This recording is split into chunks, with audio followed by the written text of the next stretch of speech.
First Samuel 14. Now the day came that Jonathan, the son of Saul, said to the young man who was carrying his armor, "Come and let us cross over to the Philistines' garrison that is on yonder side." But he did not tell his father.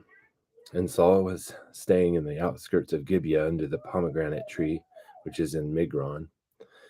And the people who were with him were about 600 men. And Ahijah, the son of Ahitub, Ichabod's brother, the son of Phinehas, the son of Eli, the priest of the Lord at Shiloh, was wearing an ephod. And the people did not know that Jonathan had gone. And between the passes by which Jonathan sought to cross over to the Philistines' garrison, there was a sharp crag on the one side, and a sharp crag on the other side. And the name of the one was Bozez, and the name of the other Senah. The one crag rose on the north opposite Michmash, and the other on the south opposite Geba. Then Jonathan said to the young man who was carrying his armor, "Come, let us cross over to the garrison of these uncircumcised. Perhaps the Lord will work for us, for the Lord is not restrained to save by many or by few." And his armor bearer said to him, "Do all that is in your heart.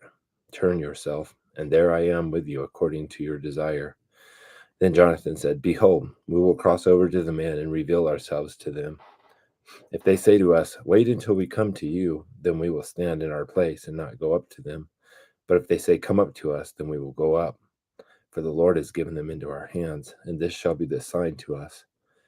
And when both of them revealed themselves to the garrison of the Philistines said, "Behold, Hebrews are coming out of the holes where they have hidden themselves."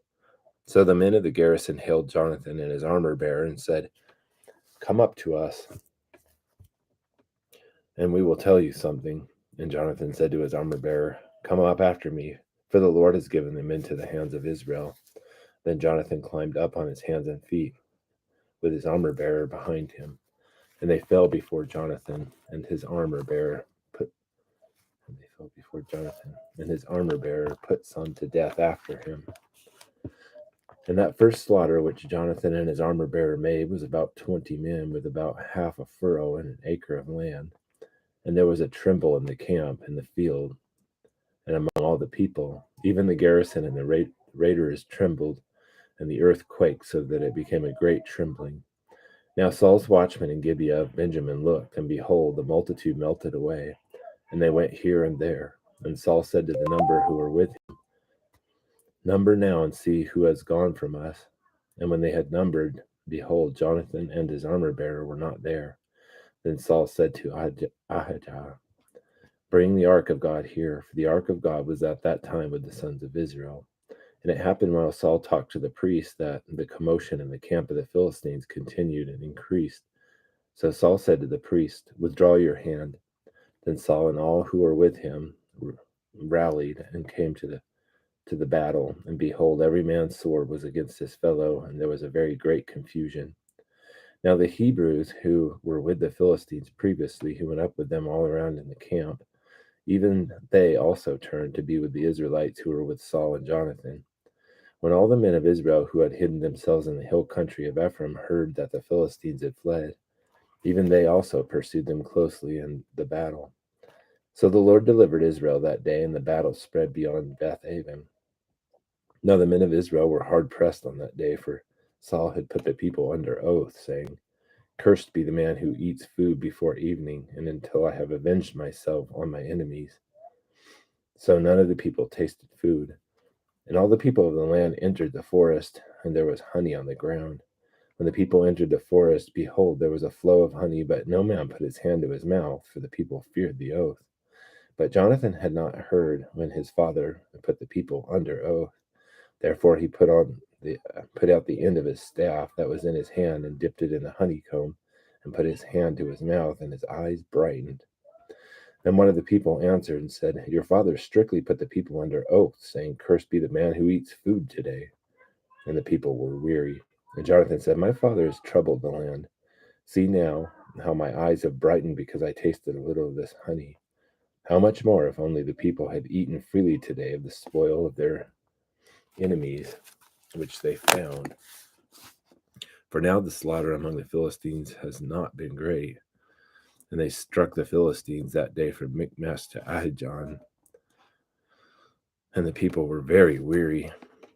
And the people rushed greedily upon the spoil, and took sheep and oxen and calves, and slew them on the ground. The people ate them with the blood. Then they told Saul, saying, Behold, the people are sinning against the Lord by eating with the blood. And he said, You have acted treacherously. Roll a great stone to me today. And Saul said, Disperse yourselves among the people, and say to them, Each one of you bring me his ox or his sheep, and slaughter it here and eat. And do not sin against the Lord by eating with the blood. So all the people that night brought each one of his ox with him, and slaughtered it there. And Saul built an altar to the Lord. It was the first altar that he built to the Lord. Then Saul said, Let us go down after the Philistines by night, and take spoil among them among the morning light, and let us not leave a man of them. And they said, Do whatever seems good to you. So the priest said, Let us draw near to God here. And Saul inquired of God, Shall I go down after the Philistines? Wilt thou give them into the hand of Israel? But he did not answer him on that day. And Saul said, Draw near here, all you chiefs of the people, and investigate and see how this sin has happened today. For the Lord lives who delivers Israel. Though it is Jonathan my son, he shall surely die. But not one of all the people answered him. Then he said to all Israel, You shall be on one side, and I and Jonathan my son will be on the other side. And the people said to Saul, Do what seems good to you. Therefore Saul said to the Lord, the God of Israel, Give a perfect lot. And Jonathan and Saul were taken, but the people escaped. And Saul said, Cast lots between me and Jonathan my son.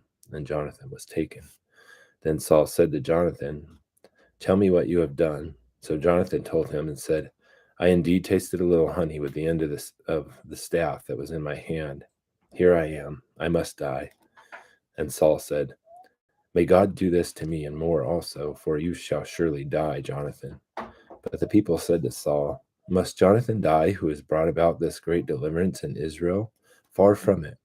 As the Lord lives, there shall not be hair on his head, not one hair on his head shall fall to the ground, for he has worked with God this day. So the people rescued Jonathan, and he did not die. Then Saul went up from pursuing the Philistines, and the Philistines went to their own place. Now when Saul had taken the kingdom over Israel,